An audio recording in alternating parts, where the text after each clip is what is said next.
Guys, എല്ലാവർക്കും നമ്മുടെ കോഡറിന്റെ first വീഡിയോയിലേക്ക് സ്വാഗതം.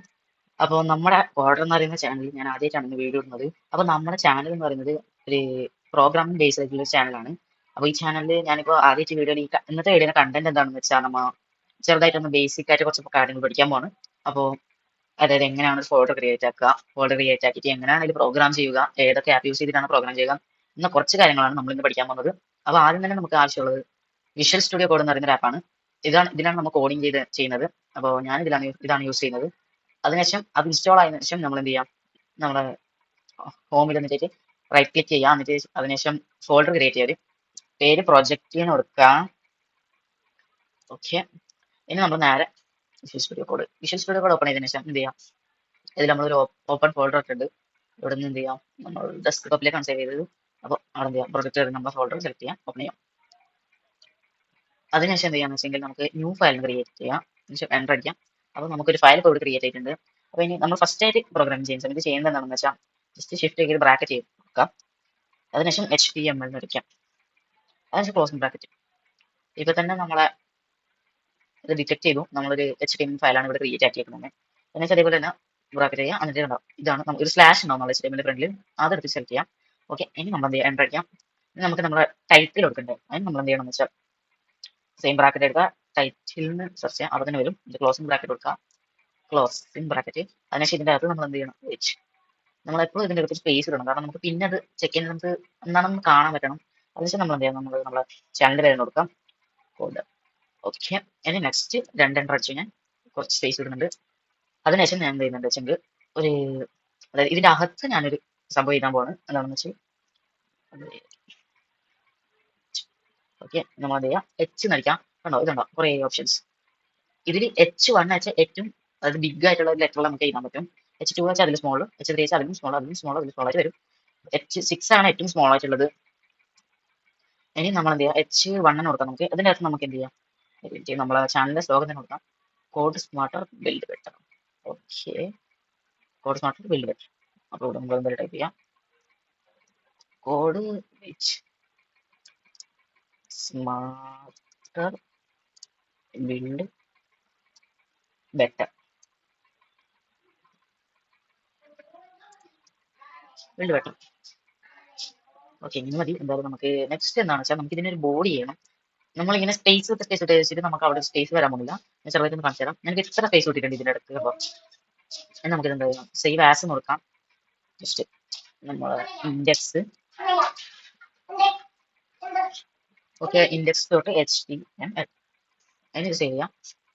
ഓക്കെ, സേവ് ആയിട്ടുണ്ട്. ഇനി Ctrl+S അടിച്ചിട്ട് നമുക്ക് എന്ത് ചെയ്യാം, ഞാനിവിടെ ഫോൾഡറിൽ പോകാം, നമ്മളെ പ്രൊജക്റ്റ് എടുക്കാം. നമ്മൾ ഇൻഡെക്സ് ഉണ്ടോ, അത് സേവ് ആയിട്ടുണ്ട്. കണ്ടോ, നമ്മൾ ടൈപ്പ് ചെയ്തത് കണ്ടോ, ഇത് ഇത്ര വലുതായിട്ടാണ് ഇപ്പോൾ വന്നിട്ടുള്ളത്. ഇനി നമുക്കില്ല, ഇതിന്റെ സൈസ് ഒന്ന് കുറച്ച് വെക്കാം. അപ്പോൾ അത് കുറയുന്നുണ്ടോ നോക്കണമല്ലോ നമുക്ക്. ആൻഡ് ഞാനിത് കൊടുക്കാൻ പോകുന്നത് H5 കൊടുക്കാം നമുക്ക്. ഇത് ഇവിടെ അതേ സെയിം ടൈപ്പ് തന്നെ, H5. ഇനി എന്ത് ചെയ്യാം, Ctrl+S ആൻഡ് നമ്മൾ ഔട്ട്പുട്ട് എവിടെയാണ്, ഓക്കെ, നമ്മൾ ഔട്ട്പുട്ട് എന്തായാലും കാണാം. എന്തായാലും ഒന്ന് റിഫ്രഷ് ചെയ്യുന്നുണ്ട്. ചെറുതായി അറിയില്ല, H6 ആണ് ഏറ്റവും സ്മോൾ, H1 ഏറ്റവും ബിഗ്. ആൻഡ് നമുക്ക് എന്തായാലും H6ലേക്ക് തന്നെ കൺവേർട്ട് ചെയ്യാം. സോറി, H1ലേക്ക്. H1 സെയിം ഇവിടെ H1. ഇനി നമുക്ക് എന്ത് ചെയ്യാം, ഒന്ന് സേവ് അടിക്കാം. ഇനി നമുക്ക് നാളെ പോകാം, ഒന്ന് റിഫ്രഷ് ചെയ്ത് നോക്കാം. അത് വലുതായിട്ടുണ്ട്. പിന്നെ നമ്മൾ നേരത്തെ ഇവിടെ ടൈറ്റിൽ കണ്ടോ, അത് ഇവിടെയാണ് വയസ്സ് വരുന്നത്. കണ്ടോ, ഞാൻ മൗസ് വെച്ചെടുത്ത് ഇവിടെ ആയിരിക്കും നമ്മൾ ടൈറ്റിൽ വരുന്നത്. ഇനി എന്താണ്, ഇനി നമുക്ക് നമ്മുടെ ചാനലിന്റെ ഡിസ്ക്രിപ്ഷൻ ഒന്ന് എടുക്കണം. നമുക്ക് ബോഡി കൊടുക്കാനാണ്, അതായത് നമുക്ക് എത്ര ഭാഗത്ത് എന്ത് ചെയ്യാം, ഒന്ന് കോപ്പി ചെയ്യാം. Ctrl+C ആണ് കോപ്പി. ആൻഡ് ഇവിടെ വരാം, ഇവിടെ നിന്ന് കുറച്ച് സ്പേസ് ഇടാം. എന്നിട്ട് എന്ത് ചെയ്യാം, നമുക്ക് ബോഡി ടൈപ്പ് ചെയ്യാം, ബോഡി.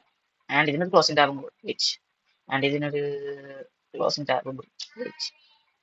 ഓക്കെ, ഇതിനൊരു ക്ലോസിംഗ് ടാബ്. ആൻഡ് ഇതിൻ്റെ അകത്താണ് നമ്മളിപ്പോൾ കോപ്പി ചെയ്തത്. Ctrl+V ആണ് പേസ്റ്റ്. ഓക്കെ, അപ്പോൾ ഇതാണ് ഇപ്പോൾ നമ്മൾ ബോഡിൻ്റെ അകത്ത് വന്നത്. ഇനി നമുക്ക് Ctrl+S അടിക്കാം, നമ്മളെ ബ്രൗസറിൽ കയറാം. ആൻഡ് അത് വന്നു ഗൈസ്. എങ്ങനെ എപ്പടി, ഇനി ഇതിൻ്റെ ഇടയിലുള്ള സ്പേസ് ആണ് ഗൈസ്, ഇത് വളരെ കുറവാണ്. അപ്പോൾ നമുക്ക് എന്ത് ചെയ്യാം, ആ സ്പേസ് ഒന്ന് ചെറുതായിട്ട് ഇൻക്രീസ് ചെയ്യാം ഗൈസ്. ഓക്കെ, അത് നമ്മൾ ഈ കോഡ് സ്മാർട്ടർ അതിൻ്റെ താഴെയാണ്. ഇവിടെ നിങ്ങൾ 10,000 സ്പേസ് ഇട്ട് വിചാരിച്ചു, ഇനി അത്യാവശ്യം നല്ല സ്പേസ് ഇട്ട് Ctrl+S അടിച്ചു. ഇനി നമ്മൾ പോയിട്ട് അത് റിഫ്രഷ് ചെയ്ത് നോക്കി, ആ സ്പേസ് അവിടെ വരത്തില്ല. പകരം നമ്മൾ ചെയ്യേണ്ടത് ലൈൻ ബ്രേക്ക് ആണ്. അതായത് ഞാൻ മനസ്സിലാം ബി സോറി ഇവിടെ ടൈപ്പ് ചെയ്യാം ഒരു ബ്രാക്കറ്റ് വെയിറ്റ് ചെയ്ത് ഓക്കെ. അതിന് ബി ആറിന് ടൈപ്പ് ചെയ്യാം ആൻഡ് ക്ലോസിംഗ് ടാബ്. ഇത്രയേ ഉള്ളൂ. ബി ആറിന് അതായത് സ്ലാഷുള്ള ആ ഒരു ടൈപ്പ് ഇല്ല. ഇതുണ്ടോ? ഇതില്ല. ഇതുണ്ടോ? ഫസ്റ്റ് ഇതും അതിന്റെ അറ്റത്ത് ഇതാണ് വരാറ് സ്ലാഷ് ഉള്ളത്. പക്ഷെ ബി ആർ അങ്ങനെയല്ല, ഇവിടെ ബ്രേക്ക് ആയിട്ട് ഉണ്ടാവില്ല. ഇനി നമുക്ക് അവിടെ കിട്ടുമ്പോൾ റിഫ്രഷ് ചെയ്ത് നോക്കാം. നമ്മളിവിടെ സേവ് ചെയ്തില്ല, കൺട്രോൾ പ്ലസ് ചെയ്യാം, സേവ് ആയി. ഇനി എന്ത് ചെയ്യാം, നമുക്ക് ഇവിടെ റിഫ്രഷ് ചെയ്ത് നോക്കാം. ഓക്കെ, ഒന്നാണ് അങ്ങനെ ചെയ്ത്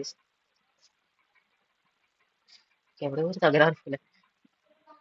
ഇവിടെ സേവ് ചെയ്തു. ഇവിടെ ഓക്കെ, സ്പേസ് വന്നിട്ടുണ്ട്. ഞാൻ പേടിച്ച് വന്നില്ല. പഠിപ്പിക്കുന്ന ആളും ഇങ്ങനെ പോയാ പിന്നെ ബാക്കിയുള്ള പഠിക്കണം. ഇനി നമ്മൾ ഇനിയൊരു ബ്രേക്കർ എടുത്ത് നോക്കാം. പിന്നെ ക്ലോസിംഗ് ടാബ് ആൻഡ് അഗൈൻ ഒന്ന് എപ്പോഴും മറക്കുന്ന ഒരു കാര്യമാണ് കൺട്രോൾ പ്ലസ് എസ് അടിക്കാം, സേവ് ചെയ്യാൻ മറക്കും. ഓക്കെ, എന്തായാലും നമുക്ക് ഇനി നോക്കി നോക്കാം. കുറച്ചും കൂടി സ്പേസ് ആണ്, നിങ്ങൾ ശ്രദ്ധിച്ച് നോക്കാതിരുന്നോ. ഓക്കെ, ആൻഡ് ഞാൻ വിചാരിക്കുന്നു ഇന്നേക്ക് ഇത്ര മതിയായിരിക്കുന്നു. ഇപ്പൊ തന്നെ ഒരു 10 മിനിറ്റ് ലോങ്ങുള്ള ഒരു വീഡിയോ ആണ് നമ്മൾ ചെയ്തിട്ടുള്ളത്. അപ്പോൾ എല്ലാവർക്കും നമ്മുടെ വീഡിയോ ഇഷ്ടപ്പെടാൻ ലൈക്ക് ചെയ്യുക, ഷെയർ ചെയ്യുക, സബ്സ്ക്രൈബ് ചെയ്യുക. Thank you for watching.